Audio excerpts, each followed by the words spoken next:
Sir BJP ನಿಯೋಗ ಅವರು ರಾಜಕೀಯಕ್ಕೋಸ್ಕರ ಬಂದಿಲ್ಲ. ನನ್ನ ಕಷ್ಟನ ನನ್ನ ಇದನ್ನ ಅವರು ನೋಡಿ ಲೈವ್ ಆಗಿ ನೋಡಿ ನನ್ನ ನೋವನ್ನ ನೋಡಿ ನನಗೆ ಸಾಂತ್ವನ ಹೇಳಕ್ ಬಂದಿದ್ದಾರೆ. ಇಲ್ಲಿ ರಾಜಕೀಯ ಅಂತ ಅವ್ರು ಬಂದಿಲ್ಲ. ಅವ್ರು ಮಾನವೀಯತೆಯಿಂದ ದೃಷ್ಟಿಯಿಂದ ಬಂದು ನನಗೀಗ ಸಾಂತ್ವನ ಹೇಳಿ ನನ್ನ ಹೆಂಡತಿನ ಮಾತಾಡಿಸಿ ಅವ್ರು ಯಾವುದೇ ಮೀಡಿಯಾದ ಮುಂದೆ ಇಲ್ಲಿ ತನಕನೂ ಬರಲಿಲ್ಲ. ಅವರು ಬಂದು ಅವರನ್ನ ಸಾಂತ್ವನ ಹೇಳಕ್ ಬಂದಿದ್ದಾರೆ ಹೊರತು ಇಲ್ಲಿ ಯಾವುದೇ ರಾಜಕೀಯಕ್ಕೋಸ್ಕರ ಬಂದಿಲ್ಲ. ಅವರು ನನ್ನ ಮನಸ್ಸಿಗೆ ಧೈರ್ಯ ತುಂಬೋದಕ್ಕೋಸ್ಕರ ಬಂದಿದ್ದಾರೆ. ಇವಾಗ ಬಂದಾಗಲೂ ಅವ್ರು ಫಸ್ಟ್ ಕೇಳಿದ್ದು ಒಂದೇ, ಹೆಂಗಿದ್ಯಪ್ಪ ನೀನು ಹೆಲ್ತ್ ಹೆಂಗಿದೆ ಅಂತ ಕೇಳಿದ್ದಾರೆ. ಅದು ಇಲ್ಲಿ ರಾಜಕೀಯಕ್ಕೋಸ್ಕರ ಅವ್ರು ಬಂದು ಇದ್ ಮಾಡ್ತಿಲ್ಲ. ಅದನ್ನ ನೀವು ರಾಜಕೀಯ ಅಂತ ತಗೊಂಬೇಡಿ. ಅವ್ರ ಫಸ್ಟ್ ಡೇ ಇಂದಲೂ ಅದೇ ಅಶೋಕ್ ಸಾರು ಮತ್ತೆ ಸುರೇಶ್ ಸರ್ ನನಗೆ ಯಾವ ರೀತಿ ಹೆಲ್ಪ್ ಮಾಡಿದ್ದಾರೆ ಅಂದ್ರೆ ಅದನ್ನ ನಾನು ಅವ್ರಿಗೆ ಯಾವ ರೀತಿ ಥ್ಯಾಂಕ್ಸ್ ಹೇಳಿದ್ರು ನನಗೆ ಕಮ್ಮಿನೇ ಇದೆ. ನನಗೆ ಮಾಡಿದ್ದಾರೆ. ಅವ್ರು ಅಲ್ಲಿ ಬಂದ್ಬಿಟ್ಟು ಅಲ್ಲಿನೂ ಅವ್ರು ರಾಜಕೀಯ ಅಂತ ಏನು ಹೇಳಿಲ್ಲ. ಆಮೇಲಿಂದ ರಾಜಕೀಯ ಮಾತಾಡ್ಕೊಂಡಿದ್ದಾರೆ. ಅದು ಅವ್ರವ್ರದ್ದು ಪರ್ಸನಲ್. ನನಗೆ ಇಲ್ಲಿ ರಾಜಕೀಯಕ್ಕೆ ಅಂತ ಬಂದಿಲ್ಲ ಸರ್. ಅವ್ರ ಮಾನವೀಯತೆ ದೃಷ್ಟಿಯಿಂದ ಬಂದ್ಬಿಟ್ಟು ನನ್ನ ಜೊತೆನೆ ಇಷ್ಟೋ ತನಕನೂ ಕೂತ್ಕೊಂಡು ನನ್ನನ್ನ ಸುಧಾರಿಸಿ ಒಂದು ಸಾಂತ್ವನ ಹೇಳಿದ್ದಾರೆ. ಇವರಿಗೂ ತುಂಬಾ ತುಂಬಾ ಧನ್ಯವಾದಗಳು. ನಾನು ಈಗ ನನ್ನ ಜೊತೆ ಕೂತ್ಕೊಂಡು ನೀವೇ ನೋಡಿದ್ರಿ, ಬರೋಕ್ಕಿಂತ ಮುಂಚೆನೂ ಬಂದು ನನಗೋಸ್ಕರ ಬಂದು ಹೇಳಿದ್ದಾರೆ. ಇವ್ರು ರಾಜಕೀಯಕ್ಕೋಸ್ಕರ ಬಂದಿಲ್ಲ ಸರ್. ಬಿಜೆಪಿ ಅದು ಸೆಕೆಂಡ್ರಿ. ಬಿಜೆಪಿ ಕಾಂಗ್ರೆಸ್ ದಳ ಅದು ಅವ್ರವ್ರು ಇದಕ್ಕೆ ನಾನು ಹೇಳಕ್ಕಾಗಲ್ಲ. ಇವತ್ತಿಗೆ 6 ದಿನ ಆಯ್ತು. ನೀವೇ ಇದು ಮಾಡ್ತಾ ಇದ್ರಲ್ಲ, ಅದು ಏನ್ ಕಾರಣ ಅಂತ ಇಡೀ ವರ್ಲ್ಡ್ ವೈಡ್ ಹೇಳ್ತಾ ಇದೆ. ನಿಮಗೆ ವರ್ಲ್ಡ್ ವೈಡ್ ಹೇಳ್ತಾ ಇದೆ ಇದು ಯಾರಿಂದ ಆಗಿದ್ದು, ಯಾರಿಗೋಸ್ಕರ ಕಾರ್ಯಕ್ರಮ ಮಾಡ್ಕೊಂಡ್ರು, ಇದರಲ್ಲಿ ಯಾರ್ಯಾರು ಏನೇನ್ ಮಾಡ್ಕೊಂಡ್ರು, ಯಾರ್ಯಾರು ಎಲ್ಲೆಲ್ಲಿ ಏನೇನಾಯ್ತು ಅಂತ ಗೊತ್ತಿದ್ದು ಕೇಳ್ತಾ ಇದ್ದೀರಾ. ಬಟ್ ಇದು ಗೊತ್ತಲ್ವಾ, ಇದು ಅವ್ರವ್ರಿಗೋಸ್ಕರ ಮಾಡ್ಕೊಂಡಿದ್ದು. ನಮ್ಮ ಪಬ್ಲಿಕ್ ನ ಕರೆದಿದ್ದು ತಪ್ಪಾಯ್ತು. ಅವರೇ ಮಾಡ್ಕೋಬಹುದಿತ್ತಲ್ಲ, ಯಾಕೆ ಇನ್ವೈಟ್ ಮಾಡಿದ್ಮೇಲೆ ಒಂದು ಸೆಕ್ಯೂರಿಟಿ ಅಂತ ಒಂದು ಆಂಬುಲೆನ್ಸ್ ವ್ಯವಸ್ಥೆ ಇದೇ 11 ಜನದಲ್ಲಿ ನನ್ನ ಮಗನ್ನ ನೀವು ನೋಡ್ತಾ ಇದ್ದೀರೇನೋ ಗೊತ್ತಿಲ್ಲ, ನೋಡಿ ಹೇಳಿ. ಪುಷಪ್ ಮಾಡಿ ಬಾಯಿ ಕೊಟ್ಟು ಊದ್ತಾರೆ. ಅದೇ ಆಕ್ಸಿಜನ್ ಇದ್ದಿದ್ರೆ ಏನಾಗ್ತಾ ಇತ್ತು ಅಂತ ನಿಮಗೆ ಗೊತ್ತಲ್ವಾ? ನೀವು ಮಾಡ್ಬೋದಿತ್ತು, ಹೇಳ್ಬೋದಿತ್ತಲ್ವಾ ಸರ್? ಹಂಗೆ ಆಗಿದೆ ಸರ್. ನನ್ನ ಮಗನಿಗೆ ಒಬ್ಬರು ಬಾಯಿ ಕೊಟ್ಟು ಊದಿ ಟ್ರೈ ಮಾಡಿರೋ. ಅದೇ ಆಕ್ಸಿಜನ್ ಇದ್ದಿದ್ರೆ, ಆಕ್ಸಿಜನ್ ಸೌಕರ್ಯ ಮಾಡಿದ್ರಿ ಏನಾಗ್ತೈತೆ ಸರ್? ನನ್ನ ಮಗ ಬದುಕ್ತಿರ್ಲಿಲ್ವ ಸರ್? ನೀವು ನೋಡಿದ್ದೀರಲ್ಲ ಅವನನ್ನ. ನನ್ನ ಮಗ ಯಾವ ರೀತಿ ಪುಷಪ್ ಮಾಡಿ ಬಾಯಿ ಕೊಟ್ಟು ಊದಿದ್ರಿ ಸರ್. ಅದಕ್ಕಿಂತ ಇದು ಅದೆಲ್ಲ ಅವ್ರಿಗೆ ಕಣ್ಣಿಗೆ ಕಾಣಿಸಿಲ್ವ? ಈ ತರ ಆಗುತ್ತೆ ಅಂತ ಒಂದು ಆಂಬುಲೆನ್ಸ್ ವ್ಯವಸ್ಥೆ ಮಾಡ್ಬೋದಿತ್ತಲ್ವ ಸರ್? ಇಲ್ಲಿ ಏನೇ ನೀವು ಉಸಿರು ಕಟ್ಟು ಊದಿದ್ರು ಆ ಆಕ್ಸಿಜನ್ ತರ ಆಗುತ್ತಾ ಸರ್?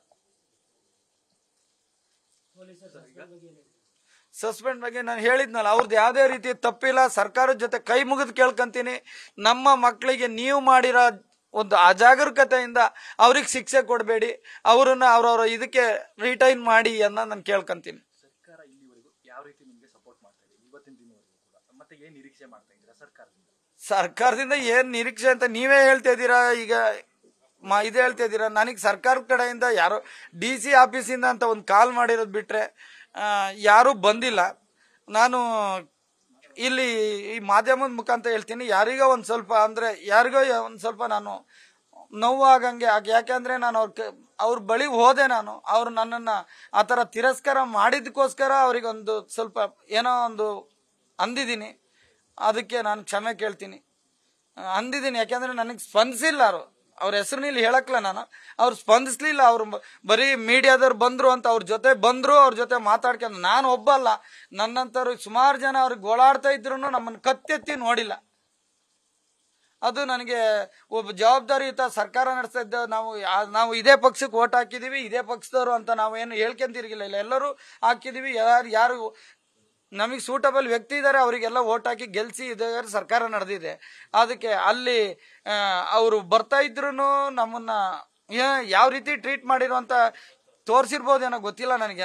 ನಾನು ಅದು ನೋಡ್ಲಿಲ್ಲ ಸರ್. ನಾನು ಇರೋದನ್ನ ಹೇಳ್ತೀನಿ ಸರ್. ನಾವು ಹೋಗಿ ಕೇಳ್ಕೊಳಕ್ ಹೋದ್ರೆ ನಮ್ಮನ್ನ ಮಾಧ್ಯಮದವ್ರ ಜೊತೆ ಮಾತಾಡಿರೋ ಬಿಟ್ರೆ, ಸರ್ಕಾರದಲ್ಲಿ ಇರೋರೆ, ಸರ್ಕಾರ ನಡೆಸ್ತಾ ಇರೋರೆ ಆ ತರ ಮಾಡಿದ್ರು.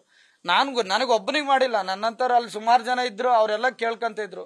ಅವ್ರವ್ರು ಏನ್ ರಿಪೋರ್ಟರ್ಸ್ಗೆ ಇದ್ ಮಾಡ್ಬೇಕು ಮಾತಾಡ್ತೋದ್ರು ಹೋದ್ರು ಸರ್. ನಿಜವಾಗ್ಲೂ ನಮಗೆ ಇದಿಲ್ಲ ಸರ್. ಅದಕ್ಕೆ ನಾನು ನಿನ್ನೆ ಯಾರೋ ಹೇಳಿದ್ರು ನನಗೆ, ಏನೋ ಬರ್ತಿದ್ದಾರೆ ನಿಮ್ಮ ಇದ್ರ ಮುಖಾಂತರನೇ, ಅವರೇ ಬರ್ಲಿ, ನಾನು ಅವ್ರ ಜೊತೆ ಮಾತಾಡ್ಬೇಕು. ನಾವೇನಾರು ಇಲ್ಲಿ ಪಕ್ಷ ಅಂತ ಏನಾರು ಕಟ್ಕೊಂಡಿದ್ವಾ ಅಲ್ವಾ ಬೋರ್ಡ್ ಹಾಕೊಂಡಿದ್ವಾ, ಅವರೇ ಬರ್ಲಿ ಮಾತಾಡ್ಬೇಕು ಅಂದ್ರೆ, ಇಲ್ಲ ಸರ್ ಅವ್ರೇನೋ ಡೆಲ್ಲಿಗೆ ಹೋಗಿದ್ದಾರೆ ಬರ್ತಾರೆ ಅಂತ ನಾನು ಹೇಳಿದ್ರು. ಬಿಜೆಪಿ ನಾಯಕರು ಬಿಜೆಪಿ ಶಾಸಕರು ತಮ್ಮ 1 ತಿಂಗಳ ಸಂಬಳವನ್ನ ಈ ಮೃತರ ಕುಟುಂಬಕ್ಕೆ ಕೊಡಬೇಕು ಅಂತ ನಿರ್ಧಾರವನ್ನ ಮಾಡಿದ್ದಾರೆ. ಈ ವಿಚಾರವಾಗಿ ಏನು?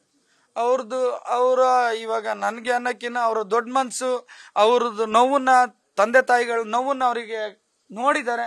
ಅವರು ಆ ನೋವಿಗೆ ಸ್ಪಂದಿಸ್ಬೇಕು ಅನ್ನೋದು ಅವ್ರ ಮನ್ಸಲ್ಲಿದೆ. ಅದು ಅವರು ನಿರ್ಧಾರನೂ ಒಳ್ಳೇದಿದೆ. ಅವರಿಗೂ ದೇವ್ರು ಒಳ್ಳೇದು ಮಾಡ್ಲಿ. ನಮ್ಮ ತರ ನೊಂದ ಕುಟುಂಬಕ್ಕೆ ಸಾಂತ್ವನ ಹೇಳಿ ಅದಕ್ಕೊಂದು ಧೈರ್ಯ ತುಂಬ್ತಾ ಇದಲ್ಲ, ಅದಕ್ಕೂ ತುಂಬಾ ತುಂಬಾ ಧನ್ಯವಾದ. ಈ ಪ್ರಕರಣಗಳಾದಾಗ ಎರಡು ವಿಚಾರಗಳು ಚರ್ಚೆ ಆಗ್ತಿರುವಂತದ್ದು. ಒಂದು ಸರ್ಕಾರ, ಇನ್ನೊಂದು RCB. ಸರ್ಕಾರ ಏನ್ ಹೇಳುತ್ತೆ ಅಂತಂದ್ರೆ RCB ಮ್ಯಾನೇಜ್ಮೆಂಟೇ ತಪ್ಪು ಅಂತ ಹೇಳ್ತಾ ಇರುವಂತದ್ದು. RCB ಏನ್ ಹೇಳುತ್ತೆ ಅಂದ್ರೆ ಸರ್ಕಾರ ತಪ್ಪು ಅಂತ ಹೇಳ್ತಾರೆ. ಅಲ್ಲ, ಸರ್ಕಾರ ಈ ನಡೆಗೆ ಅಂದ್ರೆ RCBಗೆ ಮಾಡೋದು ಬೇಡ, ಬೇಕು, ಏನ್ ಬೇಕು ಏನ್ ಬೇಡ ಅಂತ ಹೇಳೋದಂಥದ್ದು ಯಾರ ಕೈಲಿದೆ? ಯಾರ ಕರ್ತವ್ಯ ಯಾರಿದೆ? ಅವ್ರೇನು ನೀವೇನಾರು ಅದನ್ನ ಗೌರ್ಮೆಂಟ್ ಇಂದ ಹೊರಡಿಸಿರಿ, ಅವರು ತಿರಸ್ಕಾರ ಮಾಡಕ್ ಆಗದೇ ಇಲ್ವಲ್ಲ, ಅವ್ರು ಪಾಲಿಸ್ಲೇಬೇಕಲ್ವಾ? ಯಾವ್ದು ನಿಮಗೆ ಗೊತ್ತಿಲ್ಲ? RCB ಅನುಮತಿ ಕೊಟ್ರೆ ಕೊಡ್ತಾರ? ನಾವೇ ಇಲ್ಲಿ ತಿರಂಗ ಯಾತ್ರೆ ಮಾಡಬೇಕು ಅಂತ ದಾಸಹಳ್ಳಿ ಕೇಳಿದಾಗ ಆಗಲ್ಲ ಅಂತ ಹೇಳಿ ನಮಗೆ ಎಂಡರ್ಸ್ಮೆಂಟ್ ಕೊಟ್ಟಿದ್ದಾರೆ. ನ್ಯೂಸ್ ಫಸ್ಟ್, ನಿರ್ಭೀತಿಯಿಂದ ನಿಮ್ಮ ಪರವಾಗಿ.